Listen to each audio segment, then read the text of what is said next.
আসসালামু আলাইকুম ওয়া রাহমাতুল্লাহি ওয়া বারাকাতুহু। আজকে আসলাম পূর্ব ইছাপুর ধর্মতলা। এই জায়গাটা অরিজিনাল পূর্ব ইছাপুর, কিন্তু ধর্মতলা কেন হলো? এখানকার মানুষজনের কাছে জিজ্ঞাসা করলাম। এই যে রওজাটা দেখতে পাচ্ছেন, গম্বুজগুলো দেখতে পাচ্ছেন, এর ভিতরে শুয়ে আছে আল্লাহর ওলি, 5 জন আল্লাহর ওলি। সত্যি শুনতে বড় অবাক লাগলো। এরা ছিল মদিনাওয়ালা। পাশে আছে পাওয়ার হাউস। আর আস্তে আস্তে করে আমরা মজারের দিকে এগোচ্ছি। টিনের চাল দিয়ে কারুকার্য করা এই সুন্দর রাস্তা বানানো, এর ভিতর দিয়ে আসতে হয় সেই আল্লাহর ওলির মজারে।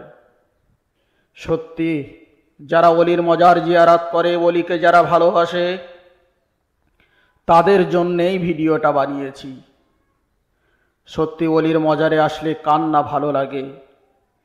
সর্বসময় শোনার পরে মনে কৌতূহল জন্মাচ্ছিল, যত সময় সেই 5 জন আল্লাহর ওলি শুয়ে আছে সেই জায়গাটা না দেখব মনে যেন শান্তি আসছে না। তাই আমার এই সাথে যে ভাই আছে, ভাইয়ের বাড়ি অনেক দূরে, এনার সাথে যোগাযোগ করে সাথে নিয়ে আসলাম। কিন্তু যাই বা হোক, সবচেয়ে আশ্চর্যের বিষয়, অনেক পুরনো মানুষ, অনেক বয়স্ক মানুষকে জিজ্ঞাসা করলাম, এনাদের নাম কেউ বলতে পারে না। এনারা এসেছিল সৌদি আরব থেকে। অনেক বয়স্ক মানুষকে জিজ্ঞাসা করলাম, তারা বলছে আমাদের আব্বা মা, বয়স্ক দাদা দাদি, তাদেরও জিজ্ঞাসা করি, কিন্তু নাম কেউ জানে না। এনারা এখানে থাকতো আর ধর্ম প্রচার করত, আবার এখানে এসে থাকতো।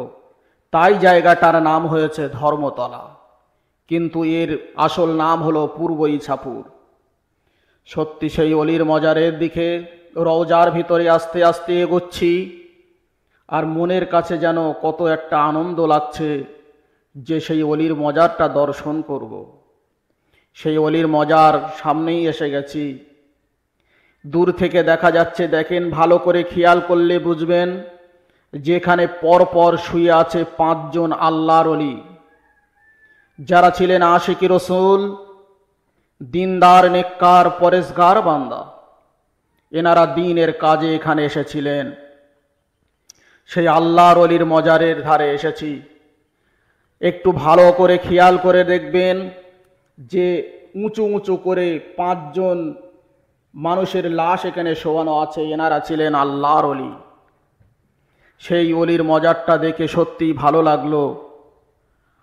আর আপনারা যদি পারেন আসবেন, ওলির মজার জিয়ারাত করবেন। আল্লাহ পাক রব্বুল আলামিন সকলকে যেন তৌফিক দান করেন।